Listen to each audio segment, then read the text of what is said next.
Graças a Deus.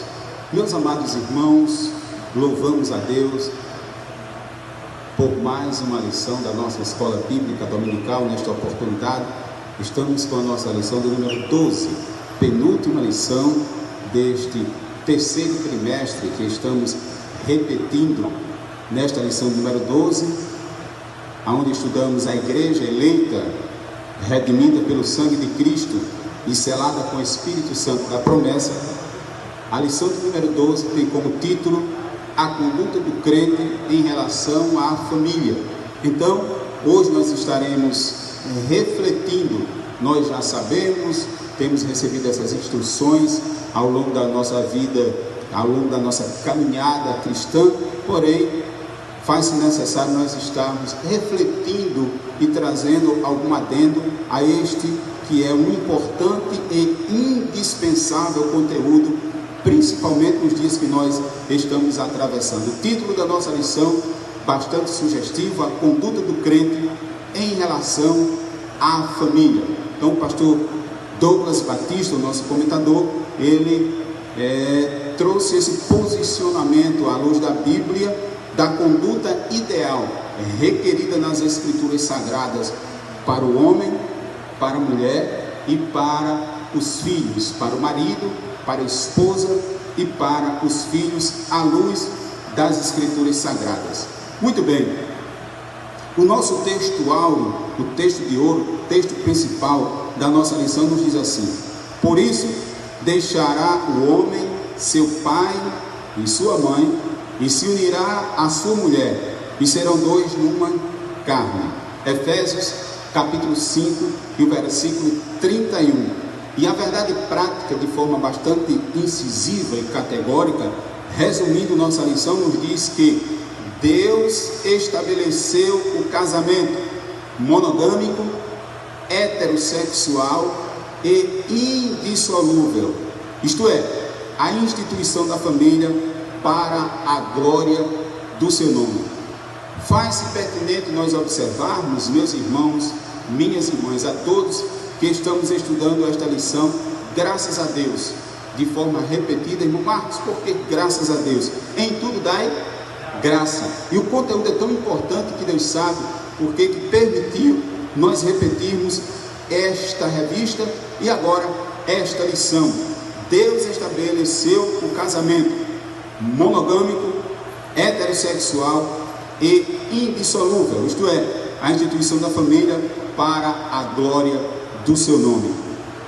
A igreja vive, como alguém já disse, uma contracultura. Nós nos opomos, nós estamos indo de encontro à correnteza deste mundo que, como um rio caudaloso, que leva tudo que encontra à sua frente, assim este mundo, o curso deste mundo, diz o apóstolo São Paulo, chama de curso deste mundo, assim como um rio tem o seu curso e o que ele encontra pela frente ele leva, assim também dá-se com aqueles que não têm raízes, aqueles que não têm estrutura.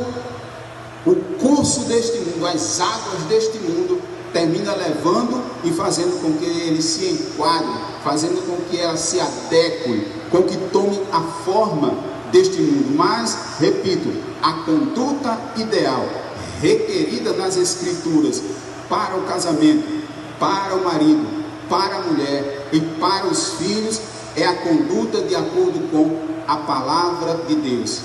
Haja o que houver, aconteça o que acontecer, haja as mudanças que houverem, se levante os conceitos que se levantarem, porém a igreja está firmada na palavra de Deus. Por isso ela vive uma contracultura, por isso é tão difícil, não é? Pregarmos as verdades bíblicas, porque existe um mundo, num curso, numa direção pecaminosa que não teme a Deus, não quer se enquadrar nos preceitos da sua palavra.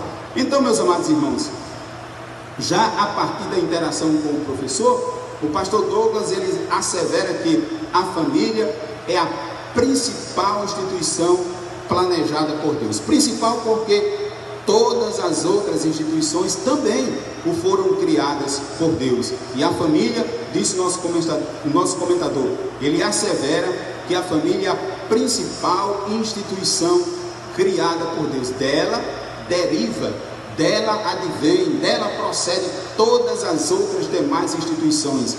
Toda a sociedade está firmada, fundada, estabelecida nessa instituição, nessa célula máter, nessa célula matriz chamada família.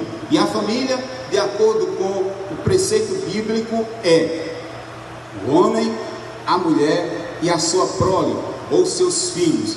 Qualquer conceito diferente disso é extra-bíblico, é contra as Escrituras e deve por nós ser rechaçado, reprimido, deve ser escanteado, porque não está de acordo com a palavra. Então, a família é a principal instituição planejada por Deus. A Bíblia, meus irmãos, ela enfatiza, a Bíblia ressalta, a Bíblia destaca o papel ou a atribuição, o que compete a cada membro da família, o que compete ao pai, o que compete ao marido, o que compete à esposa, o que compete aos filhos, tudo isso para que haja comunhão, para que haja convivência harmoniosa no seio familiar. Então, o relacionamento familiar, ele deve estar debaixo de uma hierarquia que fora instituída pelo próprio Deus. Mesmo Deus que instituiu a família, também instituiu a sua hierarquia. O idealizador, Deus, o criador e o mantenedor da família, desde a sua criação, desde a criação da humanidade, essa hierarquia, ela é uma característica entre as comunidades humanas, em qualquer lugar, em qualquer época, em qualquer cultura, em qualquer língua, em qualquer que seja o espaço neste mundo. Essas características entre as comunidades é de que foi Deus que criou e ela tem uma estrutura. A Bíblia nos diz lá em Eclesiastes, no livro do Eclesiastes, no capítulo 6 e o versículo 12, apenas a parte A para a nossa meditação, nossa rápida meditação. Eclesiastes, capítulo 6, versículo 12, a parte A está escrito assim: porque quem sabe o que é bom nesta vida para o homem? Quem sabe? É uma pergunta que o sábio faz, que o pregador faz. Quem sabe o que é bom nesta vida para o homem? Quem sabe é quem criou o homem. Quem sabe o que é bom para o homem é quem criou o homem. E ele estabeleceu regras que devem ser cumpridas, que devem ser obedecidas. Muito bem, a partir da introdução da nossa lição, nós vamos daqui a pouco falar um pouquinho sobre a nossa verdade prática, mas na introdução da nossa lição, conforme o ensino de Cristo, lá em Mateus, no capítulo 19, versículos 4 a 6, Evangelho do Senhor Jesus Cristo, conforme São Mateus, sempre nós gostamos de fazer assim: fazemos a leitura, fazemos o comentário e fundamentamos com a referência bíblica. Então, segundo ou conforme, ou consoante o ensino de Cristo em Mateus 19, 4 a 6, está escrito: ele, porém, respondendo, disse-lhes: não tendes lido que, no princípio, o Criador os fez macho e fêmea? E disse: portanto, deixará o homem pai e mãe, e se unirá à sua mulher, e serão dois numa só carne? Assim, não são mais dois, mas uma só carne. Portanto, o que Deus ajuntou, não separe o homem. Daqui a pouco iremos falar um pouco mais acerca deste conteúdo, mas conforme o ensino de Cristo, do nosso Messias, o casamento ele deve ser, primeiro, conforme está na nossa verdade prática, o casamento deve ser monogâmico. O casamento deve ser entre um homem e uma mulher. Uma pessoa não pode ter mais de um cônjuge.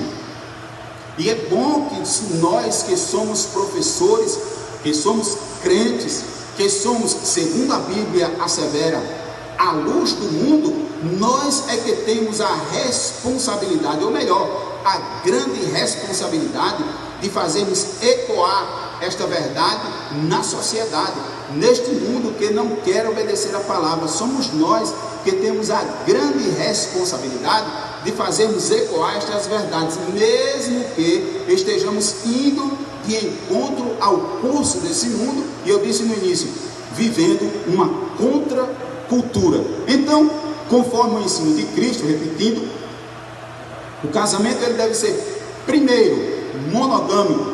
Uma pessoa não pode ter mais de um cônjuge.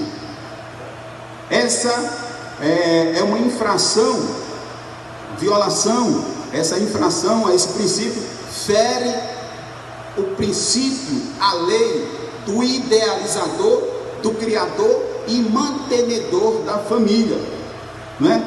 E é uma infração, além de infringir, além de ferir a lei de Deus, também fere a lei dos homens, porque existe um crime chamado de bigamia, e o Código Penal brasileiro, ele prevê que a bigamia, ela é crime, é um dos crimes contra a família. Existem alguns crimes que podem ser cometidos contra a família, está lá no Código Penal, e um deles chama-se bigamia.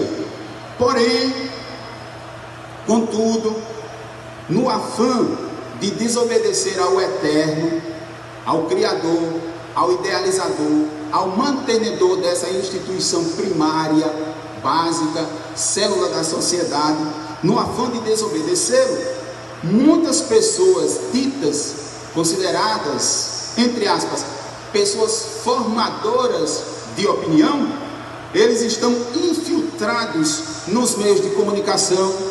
Estas pessoas que se dizem formadoras de opinião, elas estão nas instituições de ensino públicas e privadas, instigando os nossos filhos, instigando a sociedade.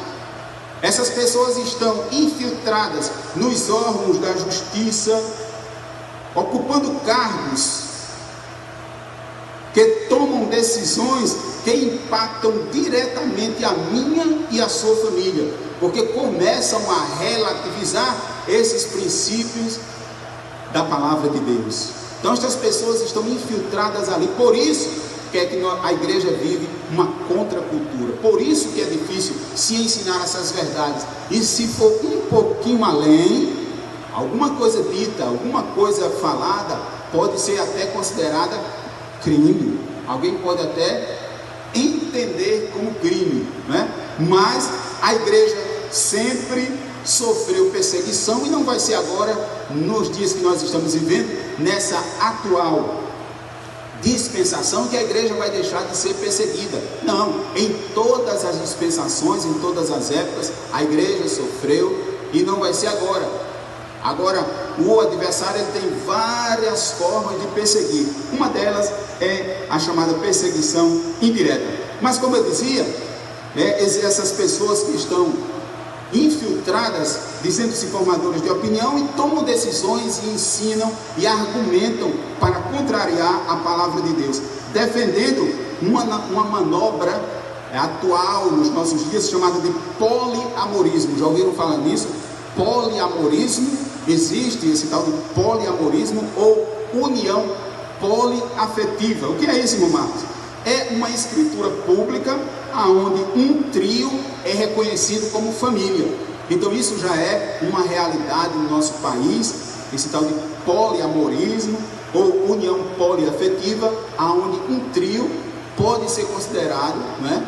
Pode ser feita essa escritura pública. Não é casamento, repito, não é casamento, mas é uma escritura pública que já é reconhecida como família. Mas é um passo. As coisas não acontecem de uma vez. Vejam bem, na guerra, ninguém vence todo o campo de uma só vez, não.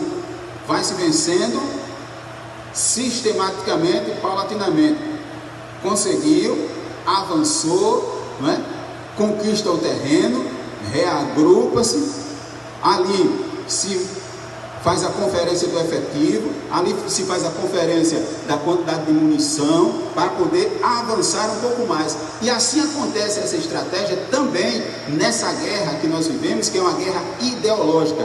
Dá um passo, consegue, respira, idealiza, aí depois é que avança mais um pouco. E nós, como bons soldados que fomos alistados para essa guerra, precisamos estar atentos, que eles estão avançando, ganhando território, e nós precisamos, com as armas que Cristo nos deu, que está aqui, nós vamos estudar na próxima lição, com as armas que Cristo nos deu, podemos combater o inimigo, né? E a nossa luta não é contra a carne, mas é contra as hostes espirituais da maldade nos lugares celestiais. Não se vence nem com canhão, nem com metralhadora, nem com fuzil, mas se vence no poder da oração e através do ensino sistemático da palavra de Deus. Por isso que é tão difícil esse ministério, o ministério do ensino. Só se vence tomando-se esse conhecimento das verdades. Uma das formas de se vencer. Além do casamento, além dele ser monogâmico, o segundo princípio norteador da família, o norteador do casamento, para a instituição de uma família cristã é a heterossexualidade. O que é isto? A união de um homem com uma mulher. É o que diz lá em Gênesis capítulo 2 e versículo 24. Gênesis 2 e 24, que nos diz assim: portanto, deixará o varão, o homem, né, o seu pai e a sua mãe, e apegar-se à sua mulher. O varão sai de casa para se apegar à sua mulher, não é para se apegar a outro varão, como tem acontecido na sociedade dita pós-moderna. Quem for contrário a isso é antiquado, é quadrado, é um monte de coisa, um monte de rótulo que se querem colocar em quem quer preservar a verdade exarada na palavra de Deus. Mas a igreja eleita, foi chamada para ser sal da terra e luz do mundo. Não foi chamada para ficar em silêncio, mas para proclamar as verdades da palavra de Deus. Verdades essas tão contraditadas nos nossos dias, sob argumentos daqueles, repito, ditos influenciadores e formadores de opinião. Mas a igreja está aqui, a igreja, há uma promessa do Senhor: as portas do inferno não prevalecerão contra ela. E mais uma vez, no afã, nesse desejo de desobedecer ao eterno, ao mantenedor, ao idealizador da família, a nossa Suprema Corte, o Supremo Tribunal Federal, a Suprema Corte, fazendo uso de uma ideia chamada de mutação constitucional. Talvez você já tenha escutado falar sobre isso. O que é isso, meu Marcos? É uma mudança informal da Constituição,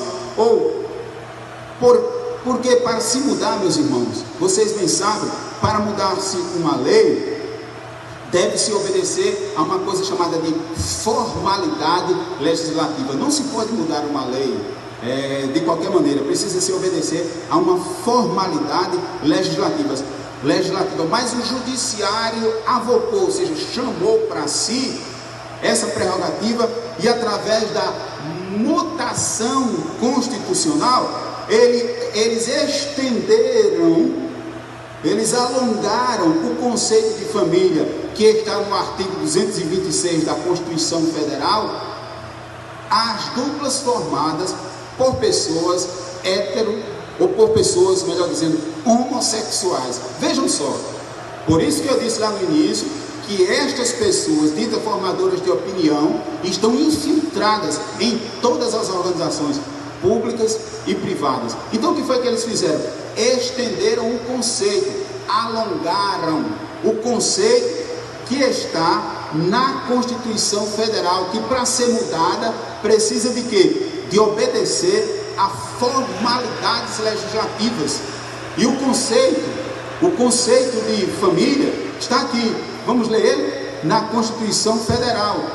Artigo 226 da Constituição diz assim: para efeito de proteção do Estado, artigo 226, parágrafo 3º, para efeito de proteção do Estado, aqui não é a unidade da federação, não, aqui é o ente estatal, é reconhecida a união estável entre o artigo singular masculino, entre o homem e a mulher, a artigo singular feminino, artigo definido singular feminino, entre o homem e a mulher como entidade familiar. Entidade familiar é isso aqui, ó, de acordo com a Constituição.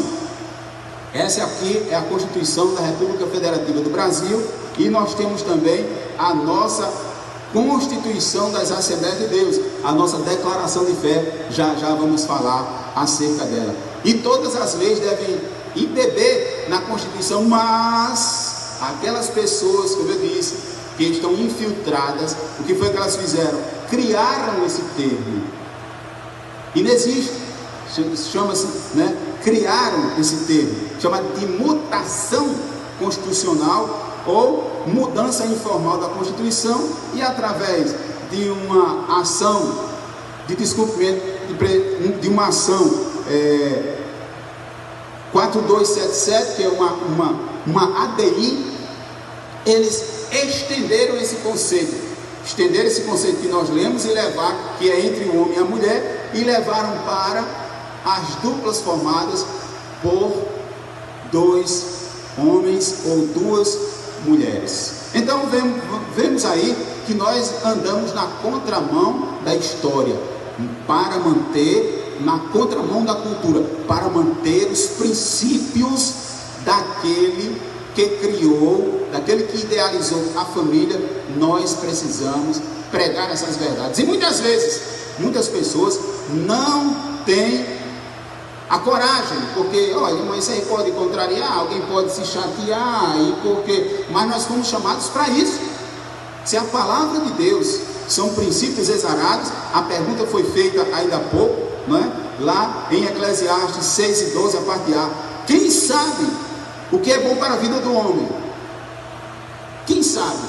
Foi, ou melhor, é o Criador do homem. Então, de forma arbitrária, o que fez a nossa Suprema Corte, aquela que está lá, né, no alto das decisões, atirou no lixo os termos homem e mulher, abriu a janela e jogou fora homem e mulher, que constam na Bíblia, do mesmo jeito que consta aqui onde nós lemos na Constituição, consta também em Gênesis 2:24, constam na Bíblia, e na norma maior que deveria nortear os cidadãos brasileiros. Então eles jogaram fora o termo homem e mulher, jogaram na lata do lixo. A nossa declaração de fé, como eu disse, que é a nossa Constituição do Assembleiano, essa é a Constituição da República Federativa do Brasil, e esta é a Constituição do Assembleiano. Na página 203, vou fazer essa leitura para nós. 203, na página 203, diz assim: rejeitamos o comportamento pecaminoso da homossexualidade. Está na nossa declaração de fé, página 203, 204. Por ser condenada por Deus nas Escrituras, bem como qualquer configuração social que se denomina família. Qualquer configuração social que venha se denominar família, cuja existência é fundamentada em prática, união ou qualquer conduta que atenta contra a monogamia, um homem e uma mulher, e a heterossexualidade, consoante o modelo estabelecido pelo Criador e ensinado por Jesus. Aí eu acrescentei aqui por minha conta e risco: e formal e legitimamente positivado na nossa Constituição Federal. Sigamos em frente. O terceiro princípio ensinado por Cristo no que tange ao casamento é a sua indissolubilidade. O mestre asseverou em Mateus 19:6: o que Deus ajuntou, não separe o homem. Então nós vemos que o Senhor Jesus, ele estabeleceu esses princípios e está aqui na nossa verdade prática. E nós vivemos dias em que, não lembro agora o ano, mas alguns anos aí, eu cheguei em um determinado cartório de registro aqui na nossa cidade e avistei um jornal e tive a curiosidade de consultar aquele jornal. Para minha surpresa, estava lá uma reportagem falando acerca de uma estatística de casamentos e divórcios. Naquele período, naquele ano, foi maior o número de buscas por divórcio do que por casamentos. Então é esta sociedade na qual nós estamos inseridos, a razão pela qual nós vivemos uma contracultura. A conduta do crente, não de quem se diz crente, olha só, a conduta do crente, não de quem se diz crente, em relação à família, é de não aderir à teoria do avestruz. Já ouviram falar nisso? A teoria do avestruz. Que teoria é essa? Ele vê vir, né, o predador, o que é que ele faz? Enfia a cabeça no buraco, esconde a cabeça, está escuro, não estou vendo nada, está tudo bem. A conduta do crente não deve, não pode ser essa, da teoria do avestruz. O crente é aquele como eram os profetas do Antigo Testamento. Os profetas, eles eram homens essencialmente denunciadores de injustiça. Onde tivesse uma injustiça, ali estava o profeta denunciando e dizendo: assim diz o Senhor. E nós estamos aguardando esses profetas nos nossos dias abrirem a sua Bíblia, abrirem a lição da escola dominical e dizerem: assim diz o Senhor. E nós temos a oportunidade nesta lição número 12 de dizer: assim diz o Senhor. A conduta do crente em relação à família está requerida pelas Escrituras e está dentro desses termos: monogâmico, heterossexual e indissolúvel. Então, meus amados irmãos, me permitam repetir.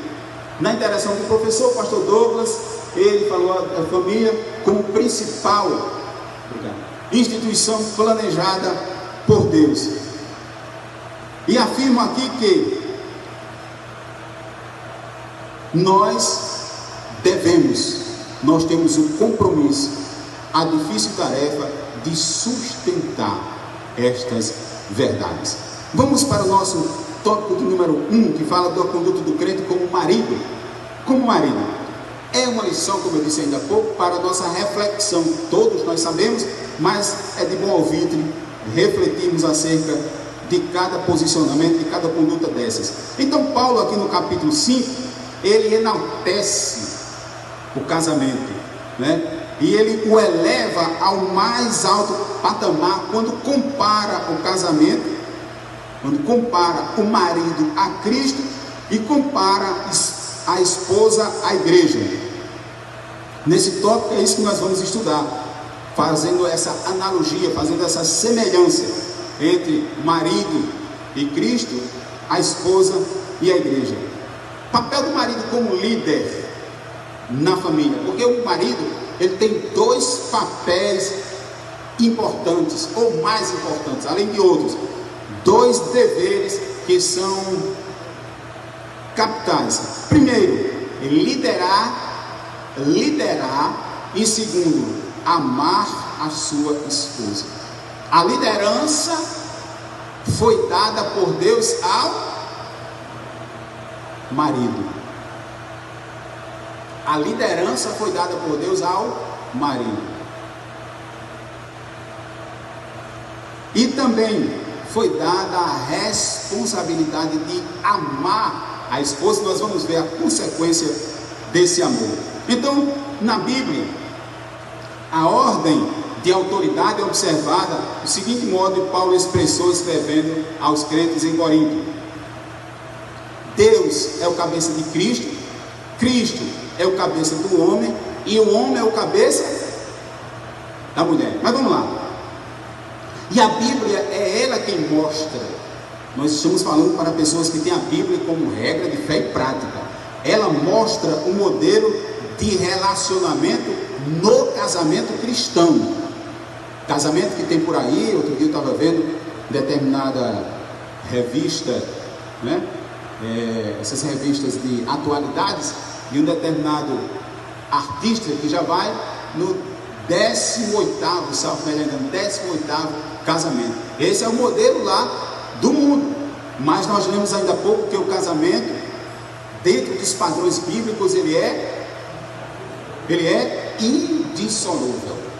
Ele é indissolúvel. Por isso que é preciso pensar, orar, pensar, escolher e fazer seguindo o padrão bíblico, não entrar em julgo desigual. É difícil falar dessas coisas, não sabe muito glória, muita gente não se alegra, muita gente não tem aquele movimento, porque a palavra que vem para edificação, exortação e consolação é que segura crente, é que mantém o crente firme, firmado na palavra, firmado na igreja. Então, a palavra de Deus, a Bíblia Sagrada, é ela que mostra o relacionamento do casamento cristão. O marido deve liderar a sua casa do mesmo modo como Cristo lidera a igreja. Como é que Cristo lidera a igreja? Cristo lidera a igreja visando sempre o seu absoluto bem-estar. E o marido tem essa obrigação dada por Deus. Ele deve liderar visando, objetivando, buscando, trabalhando, se esforçando para o bem-estar absoluto da esposa. Aqui, meus irmãos, é necessário ressaltar uma questão muito importante. Há um movimento já bastante antigo, mas nos nossos dias tem alcançado uma dimensão maior. Há um movimento chamado movimento feminista, não é? Que nós trabalhamos e ensinamos de que as mulheres elas têm que ser femininas. É diferente de ser feministas. Existe uma distinção, né? A linha não é nada tênue, a linha a distância é abissal. O movimento feminista com viés neomarxista considera esse modelo de família como um sistema opressor do homem contra a mulher. Eles trazem esses conceitos pejorativos para implantarem, para ensinarem lá nas universidades onde estão os nossos filhos. E muitas vezes, se não tiver estrutura espiritual bem firmada, bem alicerçada, eles saem de lá combalidos.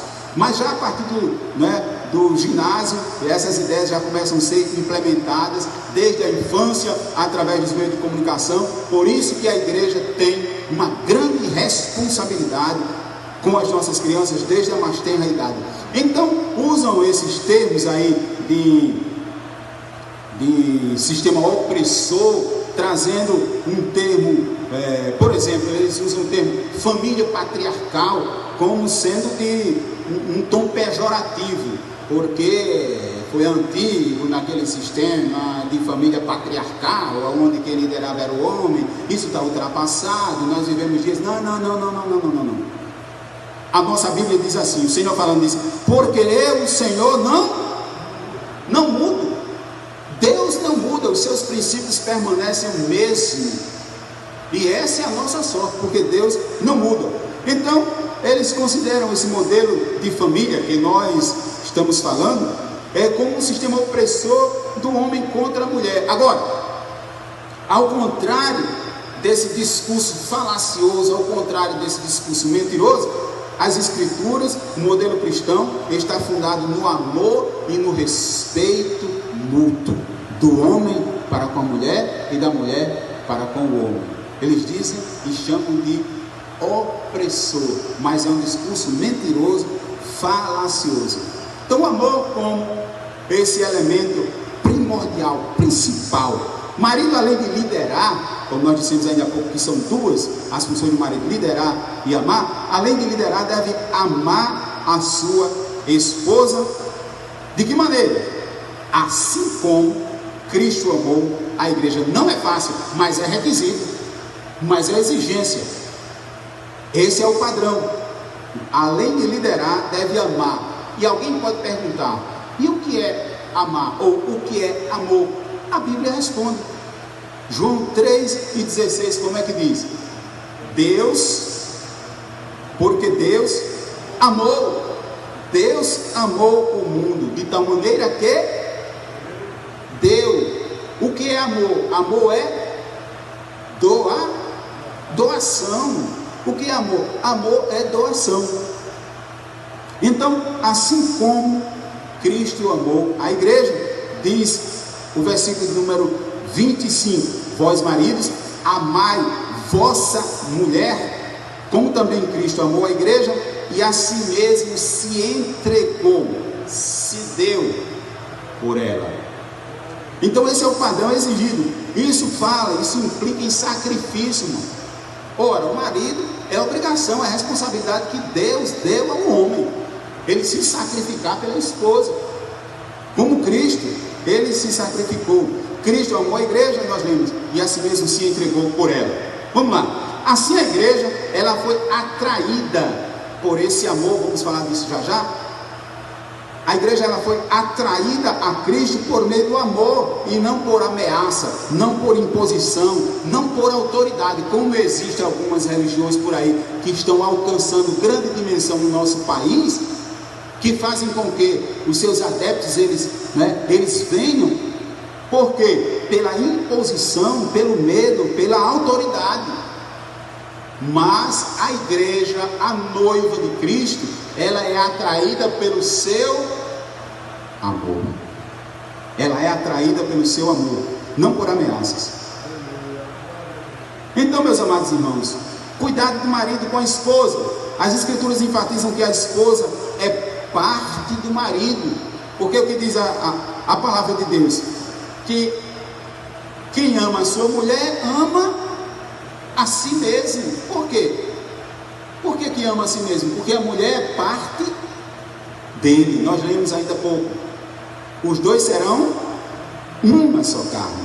Acrescente-se ainda que toda pessoa mentalmente saudável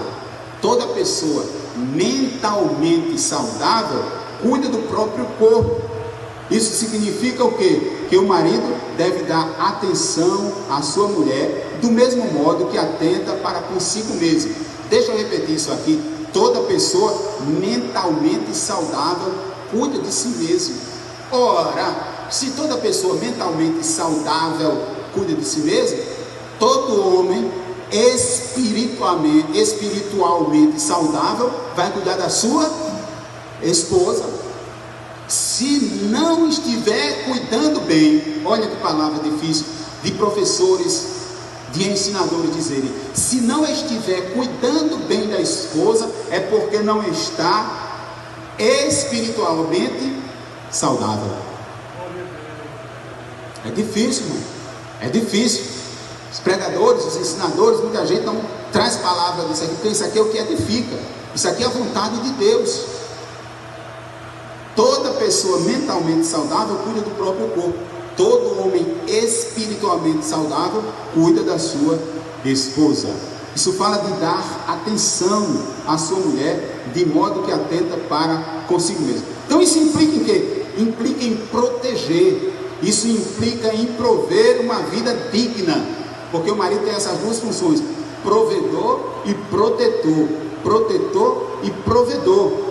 Prover uma vida digna. Essas ações de cuidado não se limitam apenas às provisões materiais, ou seja, estando preenchida a geladeira e o armário, está feita a minha parte. Não se aplica somente a provisões materiais, mas igualmente fala de afeto. A esposa deve receber afeto, deve receber consideração e honra, mas isso só será possível se o marido estiver espiritualmente saudável. Afeto, consideração e honra, dentre outras. Essa palavra honra, se quem tem a Bíblia do pastor Shedd, pastor Russell Shedd, comentada por ele, à luz de 1 aos Coríntios 7, de 3 a 5, honra refere-se aqui aos direitos sexuais que a mulher faz jus. Honra aqui, segundo o pastor Shed, honra refere-se a estes direitos. Então, tal demonstração de amor deve ser, olha como deve ser: primeiro, deve ser público, mas também deve ser particular. Porque não adianta só na igreja, de mãos dadas, mão no ombro e tal, demonstrando que é um casal, uma bênção em casa. Glória a Jesus.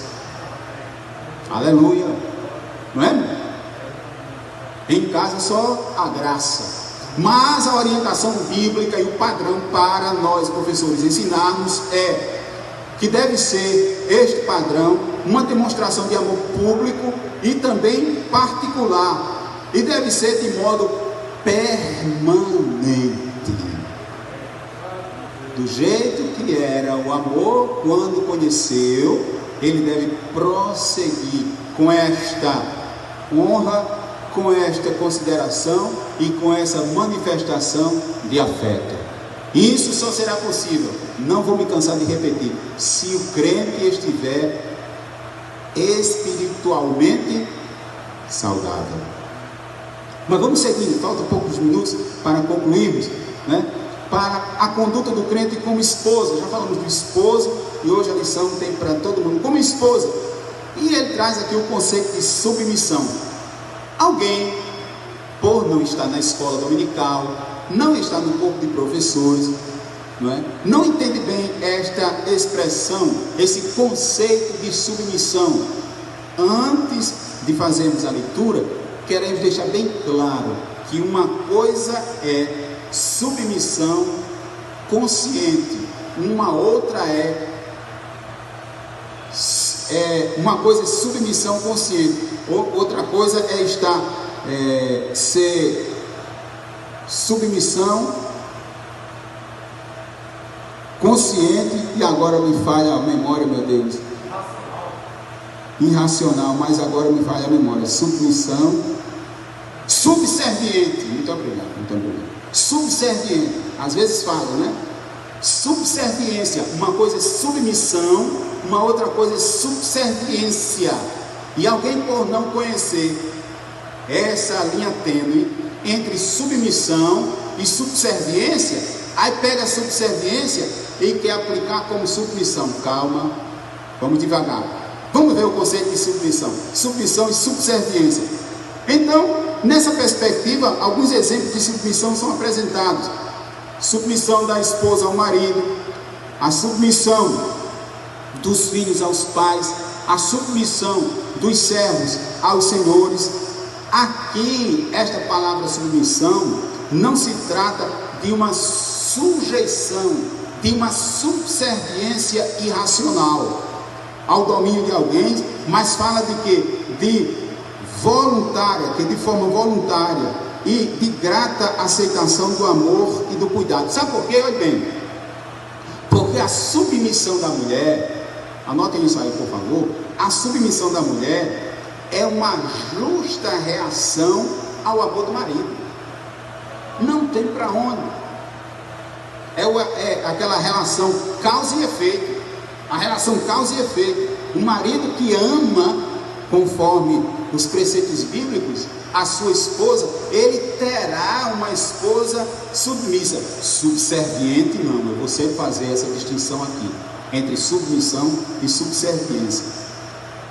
Então, meus amados irmãos, aqui não se trata de uma sujeição ou de uma subserviência irracional ao domínio de alguém, mas fala de forma voluntária e grata a aceitação do amor e do cuidado do marido.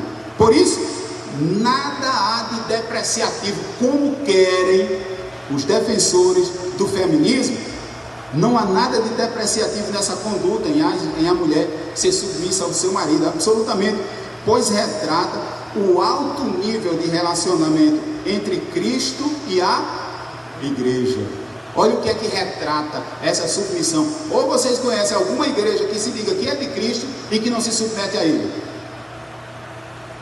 Então nós vemos aqui, alguma igreja, quando eu falei igreja aqui, entendam por denominação, Nesse momento eu sempre gosto de fazer essa distinção de igreja e denominação. Ou vocês conhecem alguma denominação que se diga que é de Cristo, mas é insubmissa a Ele? Não existe. Assim também, esse relacionamento entre marido e mulher não tem nada de depreciativo, mas retrata, demonstra, externaliza o relacionamento entre Cristo e a sua igreja. Vamos ver a condição da mulher outrora. Na cultura judaica, a mulher ocupava uma posição secundária na sociedade grega. As mulheres eram tratadas de forma inferior e eram até escravizadas. Mas no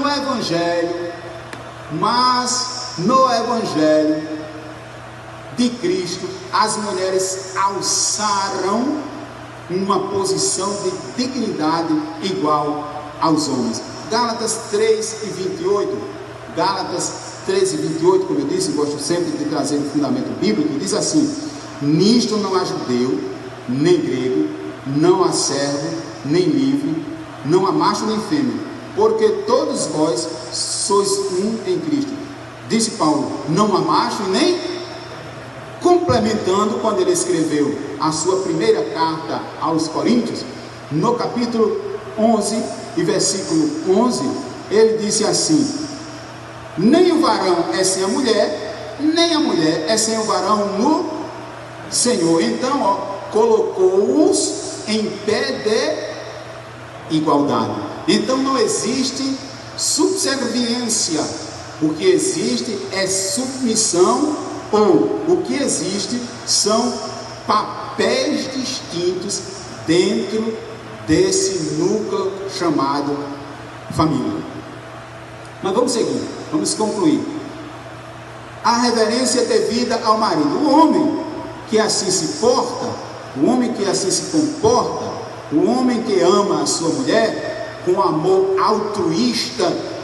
Marcos, o que é amor altruísta?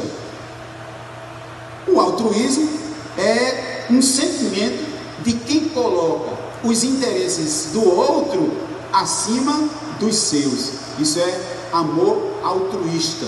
Então, o homem que se comporta assim, ou seja, colocando os interesses da esposa acima dos seus, o homem que se comporta dessa maneira, o homem que assim se comporta, ele coopera para que a esposa o reverencie, o respeite, o considere, o honre.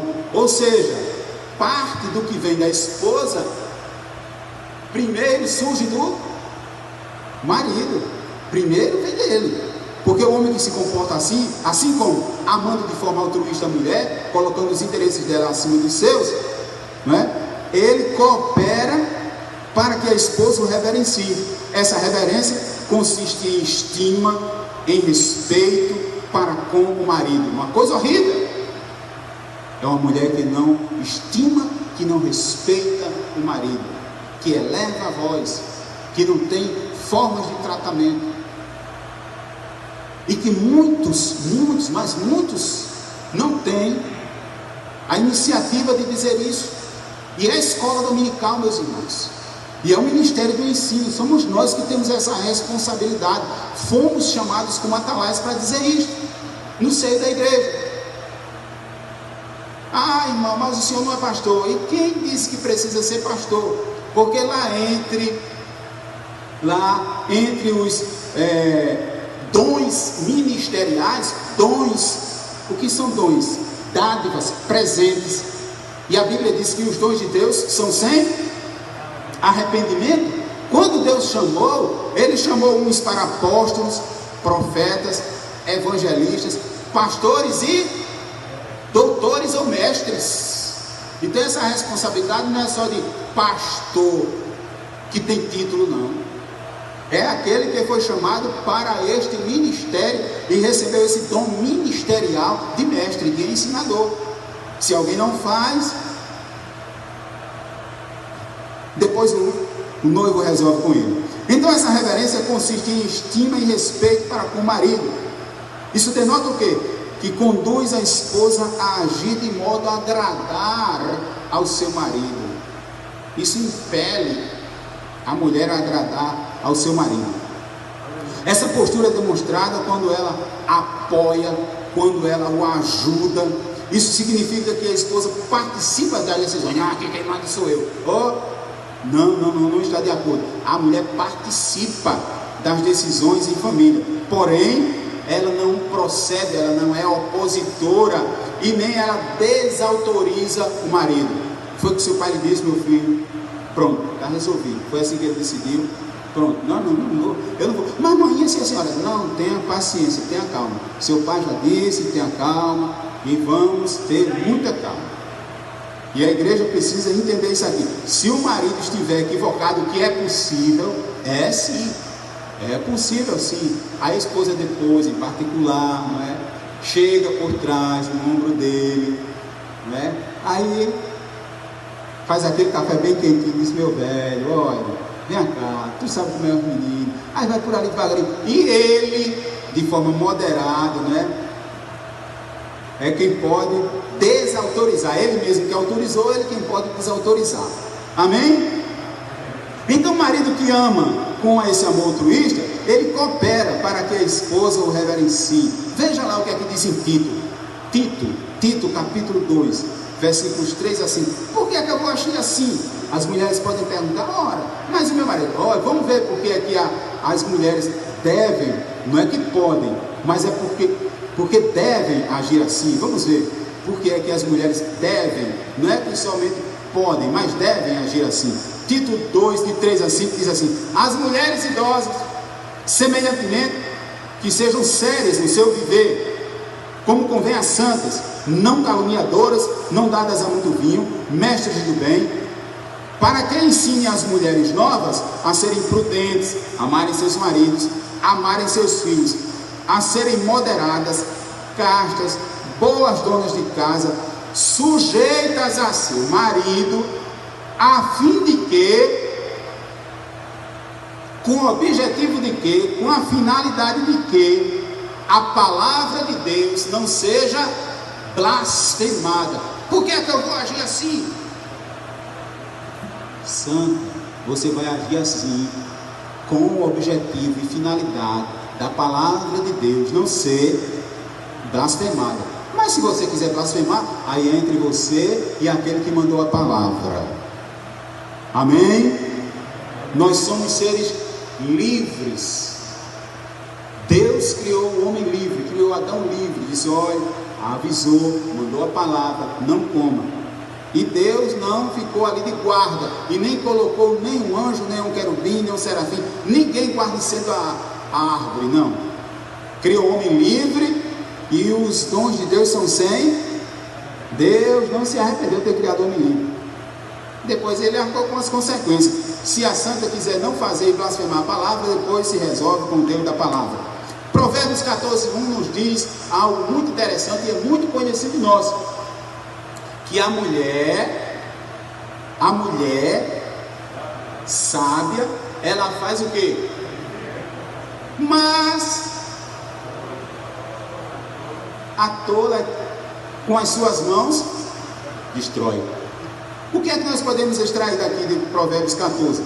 Quem é que edifica ou quem é que destrói a casa? É o marido? Primeira coisa, quem edifica ou quem destrói? Essa responsabilidade bíblica foi conferida a ela. Ou edifica ou ela destrói. Como é que ela edifica? Como é que ela destrói? Nós já falamos sobre isso. Por fim, meus amados irmãos, a conduta do crente como filho. Os pais devem criar os filhos na doutrina, disse Paulo, e admoestação do Senhor. Doutrina, ou seja, na disciplina. Isso significa o quê? Orientação, treinamento para o desenvolvimento do caráter e pronta obediência a normas. Coisa difícil é obediência a normas. Mas os pais devem criar os filhos assim, na doutrina, na disciplina, nessa orientação, nesse treinamento para eles obedecerem normas. Porque se não obedecer as normas em casa, as normas de pai, as normas de manhã, não vai obedecer às normas do professor, não vai obedecer às normas da professora, não vai obedecer às normas de trânsito, não vai obedecer às normas das autoridades policiais, e depois vem as consequências. Mas começou em casa, desobedecendo às normas de papai e de mamãe. Célula matriz básica da sociedade. Criar os filhos na doutrina é estabelecer normas, estabelecer limites. Não vai além daqui, que não dá certo. Admoestação. Então, doutrina e admoestação. E a admoestação, o que é? Instrução, advertência, né? Que faculta a distinção entre o mal e o bem, entre o bem e o mal, para saber discernir. A admoestação é isso. Para não acontecer o que aconteceu lá em 1 Reis, capítulo 1, 1 Reis, capítulo 1, primeiro livro dos reis de Israel, capítulo 1, 5 e 6, diz assim: então Adonias, filho de Agite, se levantou dizendo: eu reinarei, e preparou carros e cavaleiros, e 50 homens que ocorressem diante dele. Versículo 6: e nunca seu pai o tinha contrariado, dizendo: por que fizesse assim? Olha o resultado.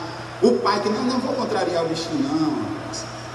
E era também muito formoso de aparência. Meu filho é muito bonito, é lindo, eu vou contrariar o bichinho, vou desgostar ele. Não desgosta, não contraria o bichinho que é bonitinho. Aí o bichinho um dia vira um bichão. Aí arruma 50 para querer reinar no lugar do pai. O pai estava vivo. E um rei só é substituído quando o antigo rei morre. Não tem nada que fazer isso. Mas nunca o tinha contrariado. Mas os pais contrariam os filhos. Não tem conversa não, irmãos. Não vai fazer não. Não vou. Acabou, meu filho. Pode ficar contrariado, fazer biquinho, mas não vai fazer. Vamos lá, vamos concluir. Além disso, além dessas exortações, cabe aos pais estabelecer parâmetros, estabelecer limites, o que Davi não fez, limites de conduta e reagir contra a desobediência dos seus filhos. Tem pai que não reage, reagir enquanto se pode, porque depois a pequena árvore vira um grande tronco, aí vai ficar mais difícil, né? Por outro lado, meus irmãos, os pais não devem abusar, olhe bem, não devem abusar da autoridade recebida, mas é bom nós observarmos que uma coisa é abusar de autoridade recebida, uma outra coisa é exercer a autoridade recebida, e os pais devem exercer, eles não devem abusar. A conduta do crente requerida dos filhos, dever dos filhos é apresentado de forma objetiva por Paulo, dizendo: filhos, sede obedientes a vossos pais.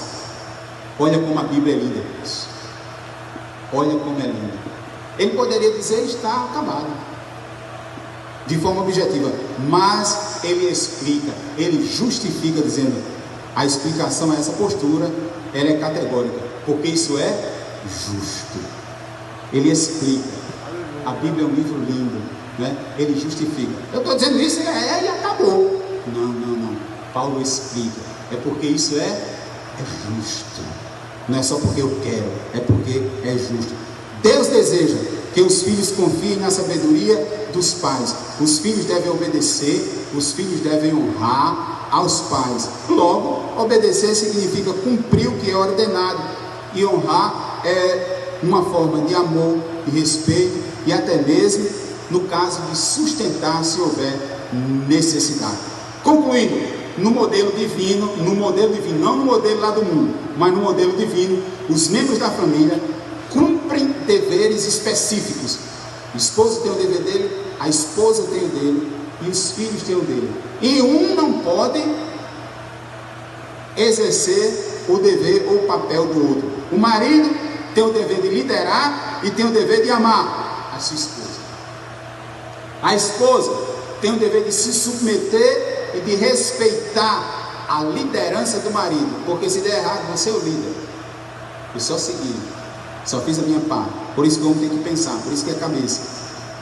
Aos pais devem educar seus filhos consoante conforme as escrituras, e aos filhos devem obedecer e devem honrar aos pais. Que Deus nos abençoe.